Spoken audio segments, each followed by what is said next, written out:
going on, guys? For those of you that are new to the channel, my name is Ty, and today in this video, we're going to be ranking every James Gunn movie from worst to best, plus Peacemaker, just as like a little addition that first season, even though season 2 comes out soon. But listen, guys, Superman just came out, of course. I've seen it 2 times now, and I'm just ready to talk about all things James Gunn. I'm going to be talking about every film that he's directed from the first Guardians of the Galaxy and on, because unfortunately, I haven't seen Slither or Super, but either way, we're kind of just keeping things in like the comic book movie kind of space, the big blockbuster type of stuff. So yeah, we're going to be talking about 6 different films: the Guardians trilogy, the Suicide Squad, Superman, and Peacemaker. So yeah, James Gunn, listen, I don't even want to act like I don't love the guy, because he might be my favorite director. I love how deeply personal his films are, while also just being so genuinely fun and full of energy and so character driven, even though they also have great stories.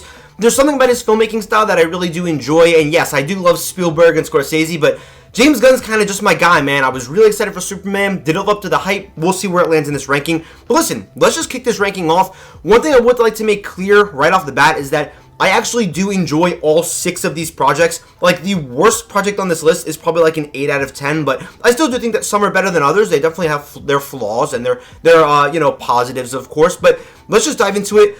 Coming in last place, 6th place here, is going to be Guardians of the Galaxy Volume 2. Now, again, I think this movie is like an 8 or 8.5 out of 10. I love this film. There is so much great stuff in here. One thing that I really do love about this movie is the fact that it feels like an earned sequel with the way that it plays off the ending of the first, where Peter was able to hold the Infinity Stone. They kind of tease this little thing about like his father and his history, and it just plays so well, and it so smoothly transitions into the second film. And of course, that second film kicks off with that awesome little cold opening with Mr. Blue Sky. And I just think this movie is just such a great character study on Peter, of course. You've also got all the other Guardians, and you've got Ego, played by Kurt Russell. Memorable moments like the what? When, when his dad tells him about the tumor with his mom, and it's just emotional, of course, because that's how Guardians are always going to be.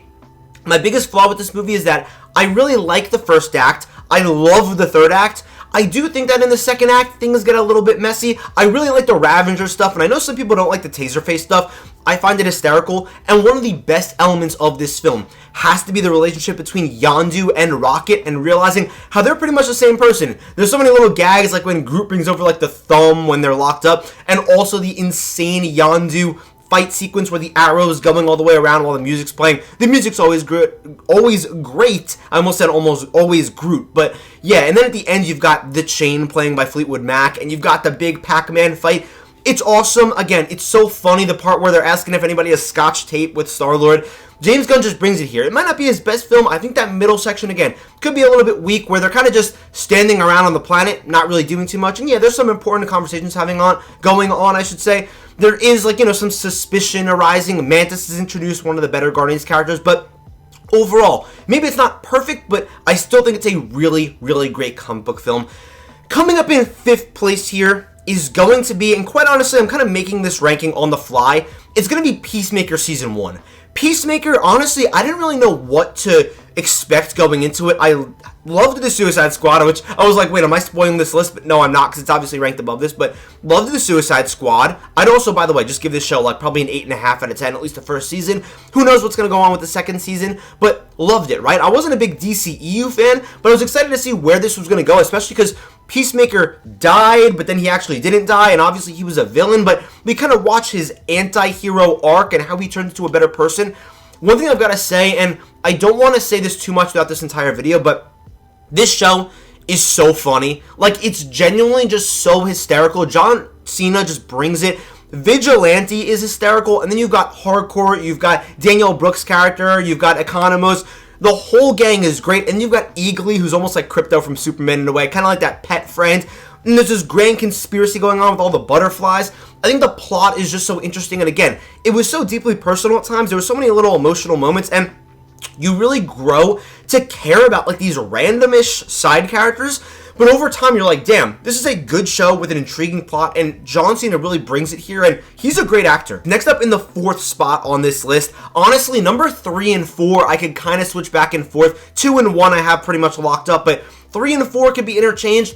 I'm going to go with the Suicide Squad. James Gunn comes to DC. He's like, hey guys, I want to make a Suicide Squad movie, even though you just made one like 5 years ago. They said okay, and he just casually made arguably the best film in the DCEU, then left. And then obviously he came back because now he's running it, but I just can't believe how good this film is. You bring together this ragtag team, something obviously he's done before with the Guardians. It's nothing new. People say sometimes maybe he does that too much, but I don't think he does. I think if you're good at something, keep doing it. And I just grew to love them. I really did. The cold open when they're all on the beach and all the people end up dying, and then there's like the second team. It's so funny. Also, one thing I will say, even though it didn't really lead anywhere and it doesn't really matter, this world felt so immersive, and I felt like it really did kind of build out the DCU in a way with what's going on with like Jotunheim and, you know, Starro. You've got, of course, Polka Dot Man. You've got Ratcatcher, and you learn everyone's backstory. Peacemaker, and there's obviously Idris Elba's character, Bloodsport. I keep forgetting everyone's name, and King Shark, played by Sylvester Stallone. I think all these characters, right, they all have like their different little personalities and their different little things that make them tick, and, you know, that they think is funny versus what isn't funny, because some of them are tougher than others. But at the end of the day, they kind of grow into this team, the Suicide Squad. And even though they weren't meant to be, and how could I not mention Margot Robbie, by the way, playing Harley Quinn, but you just grow to love them.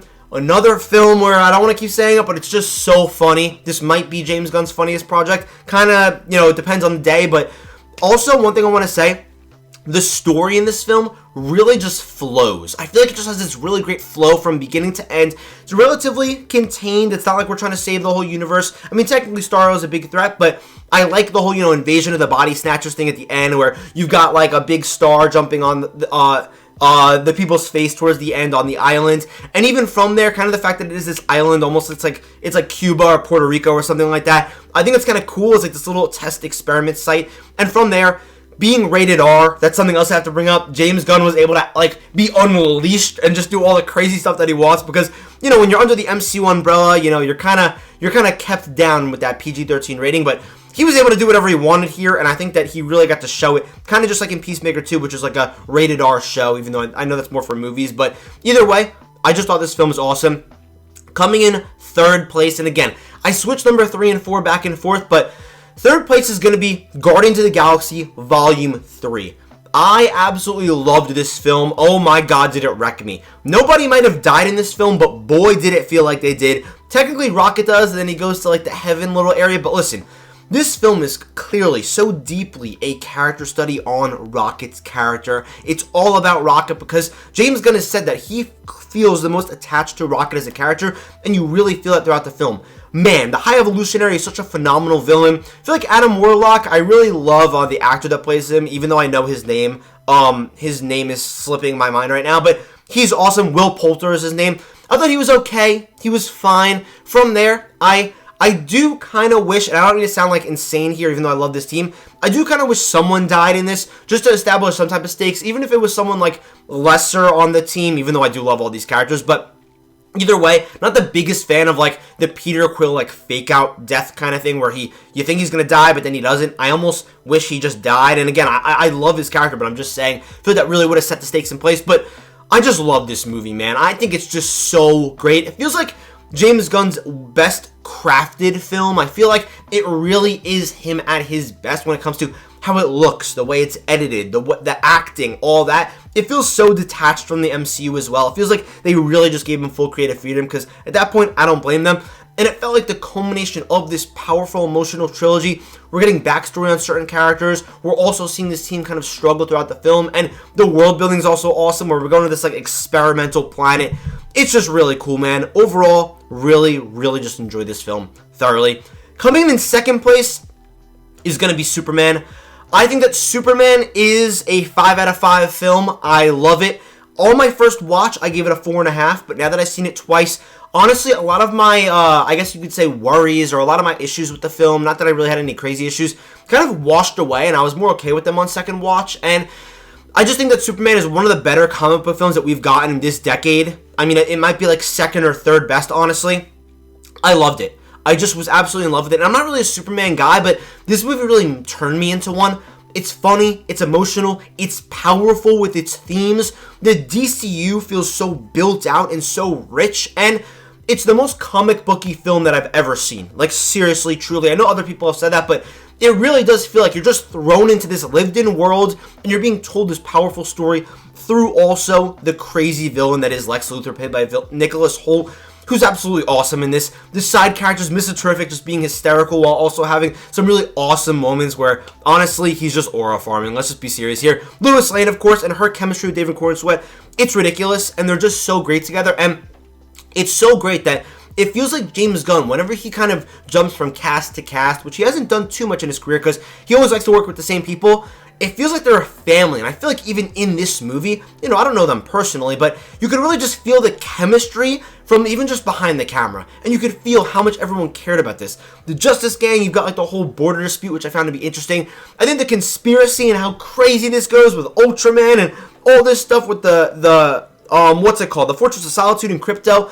This world, again, it feels so lived in, but it still is, at the end of the day, at its core, a Superman story.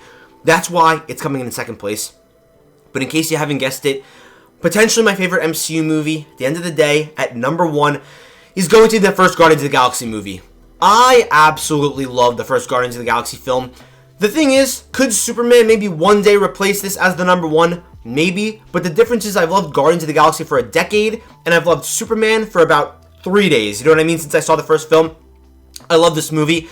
I just think that it's so funny, it's so emotional, it brings the team that I've grown to love together, because the Guardians probably are like my favorite team in the MCU, even besides the Avengers. There's just something about it. There's something about this story, how the galactic side of the MCU feels just so insanely beautiful and so lived in, and there's so many interesting little teams like the Ravagers that we're introduced to. Then you've got the ending, and also one thing I do want to mention, I really like Ronan, the Accuser, as a villain. I know a lot of people have problems with him. I think he's awesome. Like, I don't know, maybe I'll go against the grain here. I think Ronan is a great villain. And then you've got that ending, man, with the dance-off, and then when Peter has to reach for his mother's hand, literally brings a tear to my eye every single time. I absolutely love this movie. I think it has great pacing. I think that there's so many great sequences on their own in here, like the jail breakout. Then again, that final sequence on Xandar. John C. Reilly's in here just as like a little tidbit. I just think it's just so great. Seriously, like it's as simple as that. It pulls this team together. It's kind of one of these, enemies to lovers, enemies to friends, if you will, type of movie. And it's just so great. And of course, how can I also not mention the music? I think that this movie probably has the best soundtrack out of any James Gunn film. He's obviously known for that, but the music here, it's not even just in here for the sake of being music. It has so much relevance in it to the actual plot, and it actually plays a role in the story. And I feel like it brings the energy and the flavor to this movie that I really love. I love Guardians of the Galaxy, and that's going to just about do it for this ranking, guys. That is my 1 to 6. Again, this ranking pretty much goes from like 8 out of 10 at worst to like 10 out of 10 at best. So I think James Gunn is literally like pretty much the best comic book director of all time. I'm not going to lie. You could crucify me. Maybe it's Sam Raimi. Maybe it's Christopher Nolan. But I think he's at the top right now. Thank you guys so much for watching. Let me know what your list will be down below. And I'll see you guys in the next video.